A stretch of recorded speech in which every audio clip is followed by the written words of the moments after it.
Hello everyone, मैं शुभम एक बार फिर से आपका स्वागत करता हूं आपके अपने प्लेटफॉर्म सीएलसी 5 पर। उम्मीद करता हूं कि आप लोग ठीक होंगे। आज की जो मेरी क्लास है बहुत अलग है सेबी के बारे में। अब आपके मन में आ रहा होगा सेबी पढ़ना क्यों जरूरी है, तो मैं आपको बता दूं सेबी के बारे में मैं आपको इसलिए बता रहा हूं क्योंकि सेबी से हर साल क्वेश्चन पूछे जाते हैं। आप किसी भी कॉम्पिटेटिव एग्जाम की तैयारी कर रहे हो, ये एक ऐसी संस्था है, इसके बारे में क्यों बना, कार्य क्या करता है, तो आज सब कुछ इसके बारे में बताऊंगा।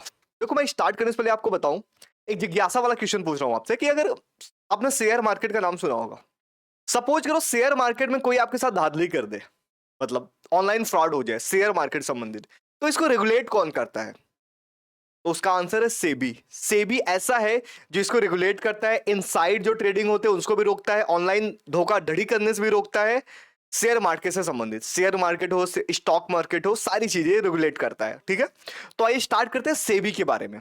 सबसे पहले आप जानो सेबी का फुल फॉर्म क्या है। हिंदी में कहते हैं भारतीय प्रतिभूति और विनिमय बोर्ड। ठीक है, विनियमन बोर्ड। अगर मैं बात करूं इसके फुल फॉर्म की, तो इसको कहते हैं securities and exchange board of India. देखो, ये जब इसको बनाया गया था ना, इसको 2 वर्ष है, याद रखना। एक 1988 में जब इसको बनाया गया तो प्रशासनिक दर्जा दिया गया था, लेकिन वैधानिक दर्जा दिया गया 1992 में। कौन से एक्ट के थ्रू इसको लागू किया गया? सेबी एक्ट 1992 के थ्रू इसको वैधानिक दर्जा दिया गया। ध्यान रखोगे इसको अच्छे तरीके से, बहुत इंपॉर्टेंट है। ये क्वेश्चन पूछता है आपसे, ये पूछे वैधानिक दर्जा कब मिला, प्रशासनिक दर्जा कब मिला, कंफ्यूज नहीं होना है। प्रशासनिक दर्जा 1988 में, वैधानिक वाला मिला 1992 में, सेबी एक्ट के थ्रू बना। ठीक है, अब आ जाओ आगे। ये तो रही इसके स्थापना की बात। अब यहां पे बात हो रही इसके ऑब्जेक्टिव क्या है, उद्देश्य क्या है। उद्देश्य यह है कि यह करता है प्रोटेक्शन ऑफ इन्वेस्टर, निवेशकों का संरक्षण करता है। कैसे करता है? ऑनलाइन फ्रॉड, वही मैंने बताया, शेयर मार्केट में स्कैम से बचाता है आपको। ठीक है, दूसरा, इसका दूसरा काम क्या है? शेयर मार्केट में पारदर्शिता और नियंत्रण, मतलब शेयर मार्केट में ये नियंत्रण भी करता है, कंट्रोल का, एज ए रेगुलेटरी बॉडी है ये शेयर मार्केट के लिए सेबी। और साथ में वहां ट्रांसपेरेंसी बनी रहे, ऐसे भी ये कार्य करता है जैसे सब कुछ आंखों के सामने आपके हो। ठीक है, जिससे फ्रॉड ना हो सके, ये इसके दूसरा मेन ऑब्जेक्टिव है। तीसरा क्या है? फाइनेंशियली फ्रॉड, वही जो मैं आपको बताया, financial fraud and inside trading को रोकना, इनसाइडर ट्रेडिंग ना हो सके और आपसे कोई फाइनेंशियल संबंधित फ्रॉड ना हो सके, इसको रोकना भी मेन काम इसका सेबी का ही है, जिससे आप किसी भी जाल में ना फंसे। ठीक है, अब सेबी के 3 प्रमुख जो कार्य क्षेत्र है, अब उसके बारे में बताता हूं मैं आपको।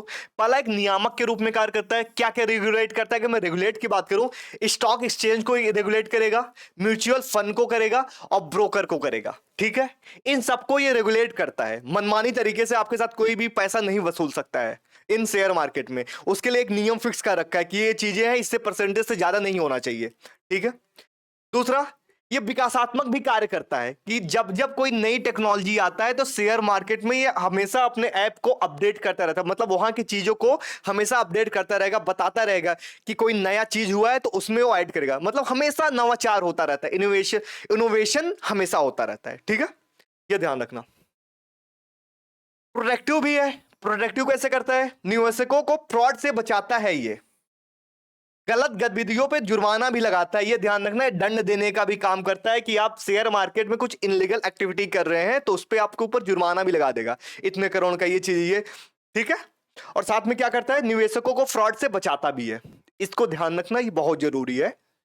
ये रहे आपके मेन कार्य क्षेत्र जो सेबी के हैं। और भी चीजें हैं, आगे आपको बता रहा हूं। अब इसकी संरचना के बारे में जानो। जो इसका चेयरमैन है ना, वो केंद्र सरकार द्वारा नियुक्त किया जाता है, और इसमें कितने सदस्य होते हैं? 5 से 6 सदस्य होते हैं, जो आरबीआई, वित्त मंत्रालय और अन्य विशेषज्ञ ऐसे ऐसे संबंधित मिलाकर के इसकी स्ट्रक्चर बनता है। ठीक है, इसको ध्यान रखोगे। आरबीआई के सदस्य हो जाते हैं, वित्त मंत्रालय से कुछ सदस्य ले लिए जाते हैं, साथ में कुछ अन्य एक्सपर्ट्स, ध्यान रखोगे खूब अच्छे से। अब एक चीज और जानो, ये किन किन चीज पर निगरानी करता है? एज ए सर्विलांस का काम किस किस पे चीज पे करता है सेबी, तो आप जानो। स्टॉक एक्सचेंज में, जिसको एनएससी बीएससी आपने नाम सुना होगा, उस पर निगरानी करेगा, ब्रोकर्स पे करेगा, म्यूचुअल फंड्स पे करेगा। इसके बाद FLLS, जिसको बोलते हैं फॉरेन इंस्टीट्यूशनल इन्वेस्टर्स, इस पर भी निगरानी का काम करता है। ठीक है, ध्यान रखोगे। और साथ में लिस्टेड कंपनियां, कुछ कंपनियां ऐसी हैं जिसपे हमेशा एज ए सर्विलांस काम करेगा कि कोई ये घोटाला तो नहीं कर रहा है, कहीं ज्यादा तो पैसे नहीं वसूल रहा है, ये मनमानी तरीके से कुछ तो ऐसा अपना कोई काम ऐसा नहीं कर रहा है जो स्टॉक मार्केट के दायरे में नहीं आता है, या फिर इनसाइड फ्रॉड तरीके से हो कुछ, ठीक है, उसमें सब कुछ ये देखता रहता है। इसके बाद इसके अधिकार क्या है, सेबी के अधिकार। सेबी के अधिकार के बारे में अगर आपको बताऊं, कंपनी को नोटिस जारी करता है, ये ट्रेडिंग पर रोक लगाता है, जुर्माना लगा सकता है, आईपीओ को कैंसिल करता है, और निवेशकों को रिफंड दिलवाता है। सपोज करो आपका कुछ ऐसा पैसा है, कोई दूसरे इन्वेस्टर ने खा लिया, मतलब इनलीगल तरीके से, लीगली तरीके से तो पैसे नहीं दिलवाएगा, आप कहीं पे शेयर मार्केट में लगाए, आपका पैसा इनलीगल तरीके से वहां से डूब गया, कुछ चीजें हो गई, तो वहां से ये पैसे वहां से निकलवाने का काम करता है। जैसे आपको बताऊं, सहारा वाले में देख लो, सहारा वाला जो मैटर, एक हर्षद वाला जो स्कैम हुआ था, इसमें भी इसका बहुत बड़ा रोल रहा है। ये समय समय पे अपनी पारदर्शिता दिखाई है, समय समय पे एक्टिव भी रही है, इसके बहुत सारे ऐसे एग्जाम्पल भी है। तो ये चीज आपको समझ में आ रही है, एग्जाम्पल मैं आपको आगे बता रहा हूं। ये रहा एक एग्जाम्पल, सहारा वाला केस जो मैंने आपको बताया, हर्षद मेहता वाला केस, और सबसे लेटेस्ट की बात करो 2023 और 24 में भी हुआ, अडानी ग्रुप से संबंधित था, हिंडनबर्ग वाला, ठीक है, ये भी इसको याद रखना। ये सबसे अहम मुद्दे थे इसके, ठीक है। अब मैं जो आपको सेबी पढ़ा है इंपॉर्टेंट क्यों है, देखो अगर आप यूपीएससी की तैयारी कर रहे हो तो जीएस पेपर थर्ड का ये है, ठीक है, वहां से आ सकते हैं। एसएससी सीजीएल की तैयारी कर रहे हो तो इकोनॉमी से क्वेश्चन आ सकते हैं।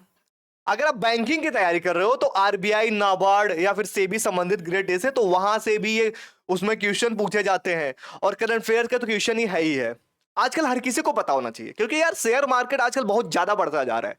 तो शेयर मार्केट के बारे में कि अगर आपके साथ कुछ ऑनलाइन फ्रॉड हुए, कुछ चीजें होगी, तो आप कहां पे जाओगे, तो आपके लिए आपको अपना अधिकार जानना बहुत जरूरी है। तो इसलिए आपको सेबी के बारे में पढ़ना बहुत ज्यादा जरूरी है, ठीक है। आई होप आपको क्लास पसंद आया होगा। क्लास पसंद आया है, चैनल पे नए हैं तो चैनल को सब्सक्राइब कीजिए, साथ में शेयर कीजिए। और आप चाहते हैं कोई और नए टॉपिक में मैं आपको वीडियो लेकर आऊं, कोई और संस्था के बारे में जानते हैं, या किसी भी टॉपिक में जिसके बारे में आपकी जिज्ञासा है कि आप इस टॉपिक के बारे में जानना चाहते हैं, आप मुझे कमेंट करके बता सकते हैं, या आप मेरे टेलीग्राम चैनल पर पर्सनली मैसेज कर सकते हैं, या ग्रुप में बोल सकते हैं कि सर इस टॉपिक पर अगला वीडियो लेकर आइए, ठीक है। बाकी मैं इंडियन पॉलिटी की सीरीज स्टार्ट कर दिया हूं, उसके 3 लेक्चर हो गए हैं, उसको भी जैसे प्यार दिखाते आ रहे हैं ऐसे दिखाते आइए। फिर से मिलते हैं नए क्लास में, तब तक के लिए thank you, best of luck.